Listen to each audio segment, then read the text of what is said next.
Yoho, apa kabar nakama semuanya? Gimana nih kabar nakama semua? Baik-baik aja, sehat-sehat semua ya, semoga seperti itu ya. Makin hari, makin bingung nih, bikin konten One Piece itu yang seperti apa. Mau bikin teori, tapi kayaknya udah cukup usang bikin teori. Mau bikin fakta, tapi kayaknya para pembaca One Piece udah sangat muak. Dan maksudnya udah kayak kenyang lah makan-makan konten fakta seperti itu. Mau bikin konten berita juga kayaknya orang-orang yang pembaca One Piece nggak terlalu suka dengan berita-berita tentang One Piece. Kayak emangnya ada yang peduli gitu tentang One Piece live action? Ya mungkin ada beberapa ya, tapi kebanyakan orang lebih penasaran tentang kelanjutan cerita dari One Piece chapter terbaru. Mungkin orang rela bayar 100.000 rupiah atau bahkan 1 juta cuma buat baca spoiler 1 jam lebih dulu daripada yang lain gitu loh.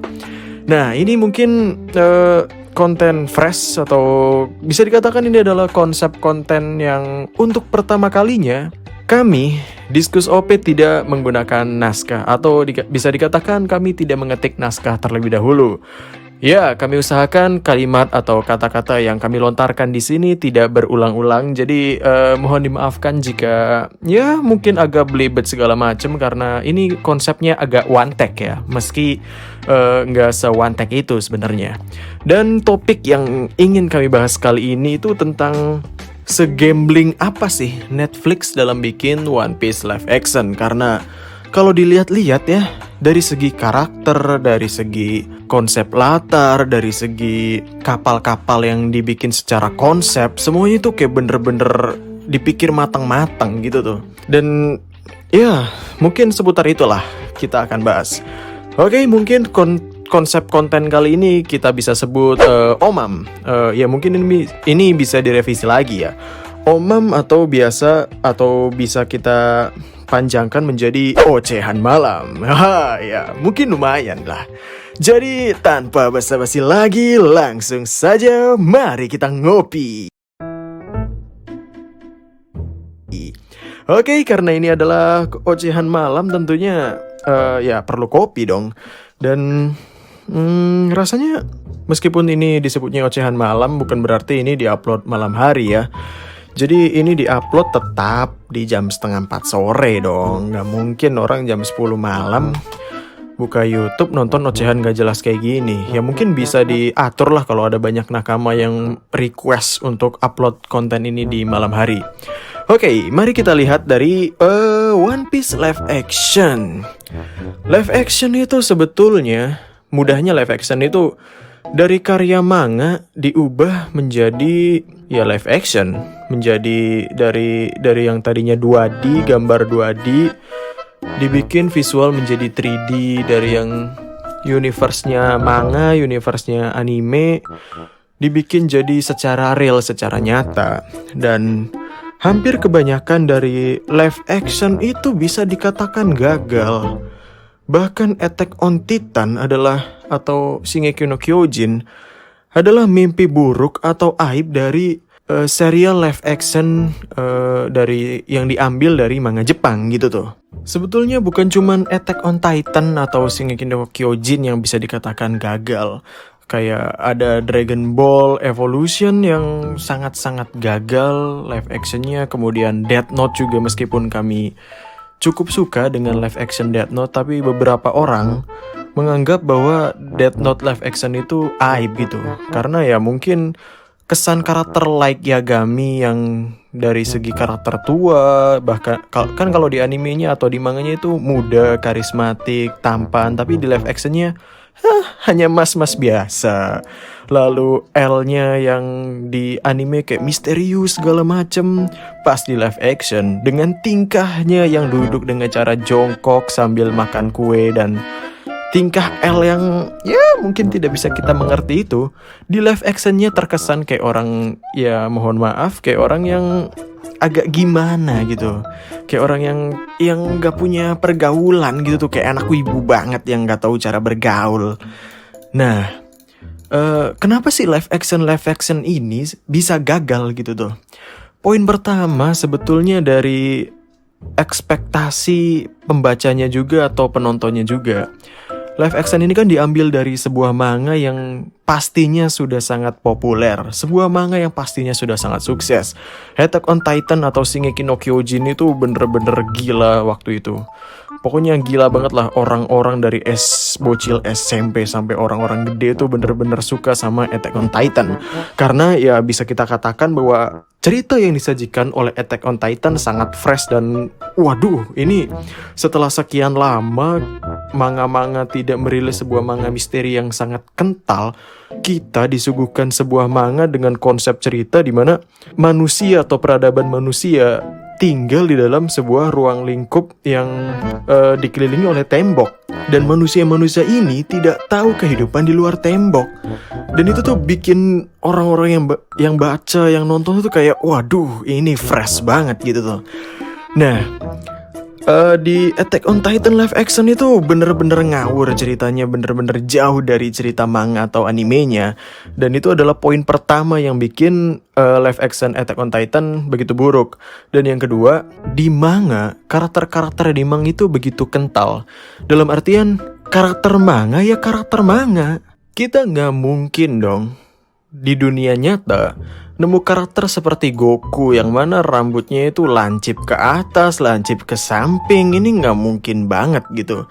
Dan ketika di live action sebetulnya nggak mungkin juga kan live action dari sebuah manga yang karakter utamanya punya rambut lancip diubah jadi nggak lancip gitu tuh. Ya mau nggak mau harus ada lancip-lancip sedikit. Meski di Dragon Ball Live Evolution itu atau Dragon Ball live action itu karakter Goku sangat-sangat buruk. Urusan penampilannya tidak perlu ditanya.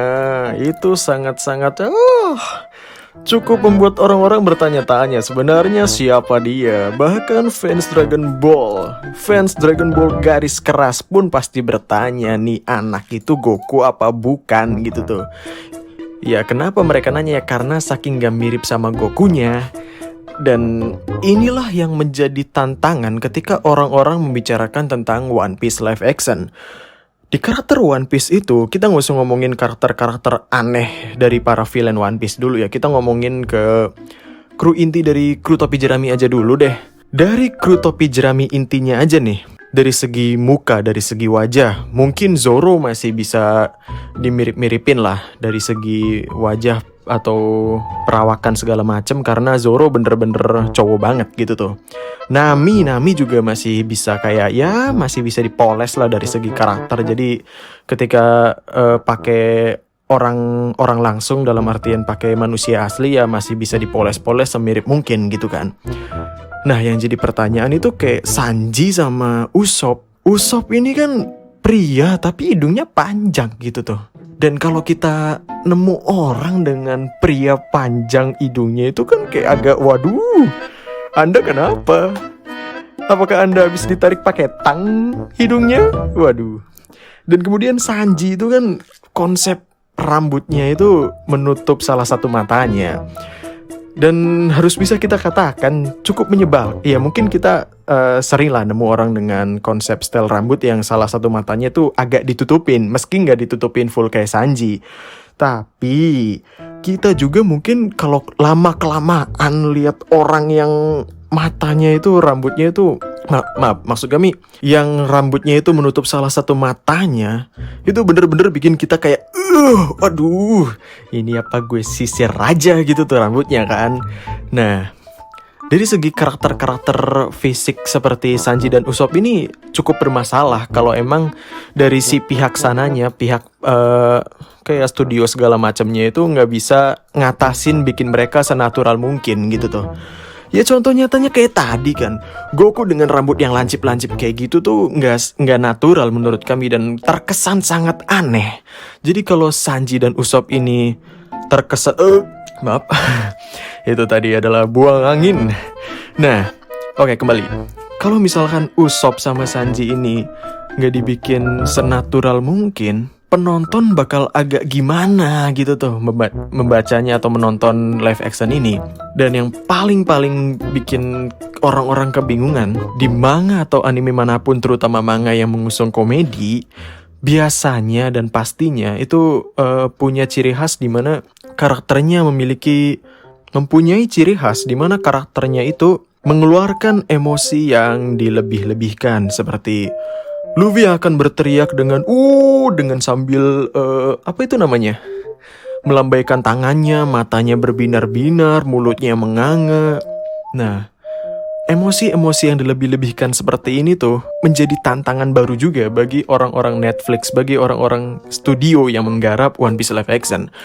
Karena lagi-lagi, ini adalah live action, meskipun live action ini diambil dari manga, yang mana di manganya itu orang-orang nerima-nerima saja Luffy membuat ekspresi yang matanya berbintang-bintang.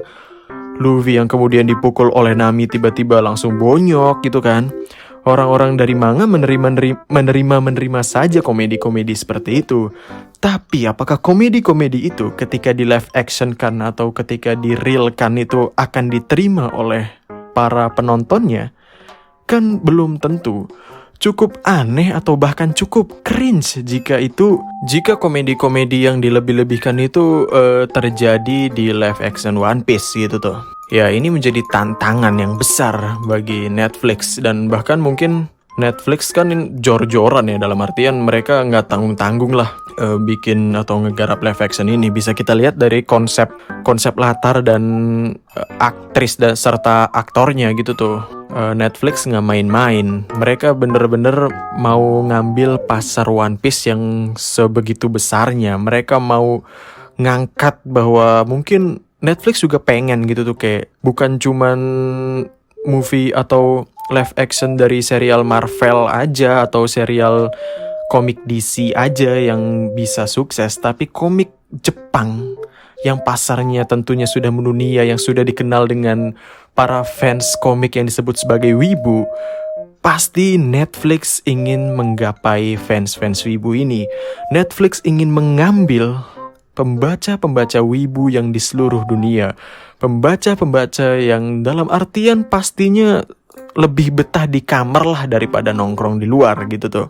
Ya, lagi-lagi live action ini masih menjadi pertanyaan, apakah live action ini akan sukses atau tidak. Kalau dilihat dari aktor serta aktris dan latarnya saja, sebetulnya bisa kita acungkan jempol lah. Kayaknya ini nggak main-main.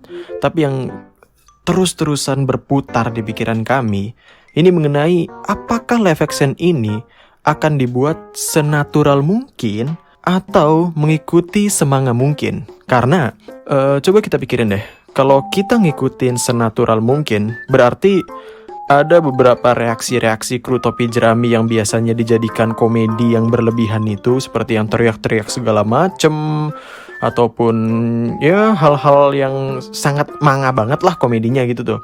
Kalau dijadiin live action kan pasti agak aneh. Jadi mungkin dari pihak Netflix bisa meminimalisir rasa cringe dari komedi-komedi tersebut dengan cara dinaturalisasi. Jadi ya dipikir matang-matang gimana biar komedi-komedi ini secara live action bisa diterima oleh orang banyak, sehingga nggak kayak manga banget gitu tuh nanti komedi dan segala macam aksinya. Nah, cuman minusnya dari konsep naturalisasi ini adalah bisa aja orang-orang yang dari fans komik itu marah atau kecewa karena kok si Luffy matanya nggak berbinar-binar kayak di manganya sih? Oh, si Luffy kok dia nggak teriak gomu-gomu no dan semacamnya sih pas ngeluarin jurus? Ya, mungkin itu salah satu minusnya ya. Ada banyak komplain atau beberapa komplain dari para pembaca manga yang mengharapkan unsur manganya itu bener-bener plak-plakan ada di live actionnya gitu tuh. Nah, kemudian konsep yang kedua, ya live actionnya sesuai dengan manganya. Di manganya Luffy ngomong gomu-gomu no terus juga ya, berarti di live actionnya ngomong gomu-gomu no. Luffy di manganya dipukul oleh Nami terus benjol ya, berarti nanti Luffy benjol juga ketika di live actionnya. Ya, dan semacamnya lah. Sampai saat ini, jujur saja, kami belum menemukan live action yang bagus. Bahkan live action dari manga romance pun menurut kami agak kurang. Kenapa ya? Karena ada beberapa reaksi yang biasa di anime sangat terkesan lucu. Di beberapa reaksi seperti Kaori di animenya kan lucu ya. Kaori di animenya itu lucu segala macem, dia periang. Tapi di live actionnya kan kayak, waduh, ini cewek real nih, nggak cocok kalau dia kayak cute-cute segala macem kan. Nah, apalagi di One Piece ini actionnya juga kan agak cukup lebay ya. Meskipun lebay di manga atau animenya itu sangat bisa dinikmati bagi kami. Setiap Luffy mengeluarkan jurus Gomu Gomu no itu, wah itu keren sih, maksud kami kayak, waduh, ini tontonan yang bagus gitu loh, bisa kita nikmatin lah at least. Tapi kalau di live action, kami membayangkan orang asli manusia setiap mengeluarkan jurus mengeluarkan kata Gomu Gomu no, itu tuh agak kayak, waduh, apakah ini akan bagus atau tidak ya? Agak merinding gitu membayangkannya. Lalu Usopp atau Sanji gitu. Sanji nih manganya kan orang yang kalau ke cewek langsung waduh, la aku menyukaimu, la aku sayang padamu, ini dia Nami Swan, sebuah makanan untuk Anda, minuman jus, ya kan Sanji seperti itu kan. Tapi kalau di live action kan gitu tuh, Sanji yang dari karakter live actionnya kan Sanji sangat tampan dan semacamnya, berkarismatik. Apakah cocok ia bertingkah seperti itu di live action? Menurut kami agak cukup aneh jika Sanji plek-plekan seperti itu di live actionnya gitu tuh. Maksudnya Sanji di manga yang sebrutal itu mencintai wanita tidak dinaturalisasi ketika diterapkan pada live action, itu mungkin menurut kami agak kurang ya. Ya ini pendapat kami yang bisa kita katakan masih samar-samar lah. Jadi ya, inti dari obrolan atau ocehan malam ini, One Piece live action masih menjadi abu-abu. Kita harus pantau terus lah news-news atau berita-berita terbaru tentang One Piece live action ini. Semakin kita pantau, sebetulnya semakin kita merasa kayak, wah ini kayaknya bagus. Ya dari yang kita awalnya cuman lihat Inaki Godoy dan kru topi jerami yang pada awalnya beberapa orang tidak suka dengan aktor-aktor tersebut, tapi seiring berjalannya waktu mereka juga pada menerima gitu tuh bahwa ternyata Inaki Godoy sepertinya kalau dilihat-lihat cocok juga memerankan Monkey D. Luffy. Kemudian ada aktor-aktor tambahan lainnya yang akan memerankan karakter One Piece lain seperti Zeff ataupun Mihawk yang sangat-sangat cocok sekali. Orang-orang ketika melihatnya kan langsung kayak, waduh ini kayaknya bakal sukses nih. Terus pas lihat Barati dari luar, maksud kami restoran Barati dari luar dan dalam gitu tuh, langsung kayak, waduh ini live action gak main-main gitu tuh. Reaksi orang-orang kan kayak gitu. Jadi mari kita pantau terus dan coba kita diskusiin bareng-bareng di kolom komentar lagi deh. Kayak One Piece live action ini adegannya bakal bener-bener 100% plek-plekan dari manga, atau justru live action One Piece ini dibenahi sedemikian rupa agar cocok atau sesuai dengan live action, karena ya sesuai dengan yang kami terangkan barusan gitu tuh. Dan ya kami ulangi, kalau kami sih sepertinya berpikir bahwa live action ini nggak plek-plekan 100% kayak manga lah. Ada beberapa hal yang tentunya dimodifikasi biar orang-orang tuh bisa menerima jokes-jokes dari One Piece yang kalau di manganya mungkin cocok, tapi kalau di live action kan agak gimana gitu tuh. Ya mungkin sekian dulu untuk ocehan malam pertama kami. Sebetulnya ini sepertinya cukup aneh audio atau videonya. Terima kasih banyak jika kalian menonton sampai akhir. Kami ucapkan terima kasih sebanyak-banyaknya atas waktu yang terbuang Anda ini. Jadi kami Diskustope dan terima kasih banyak.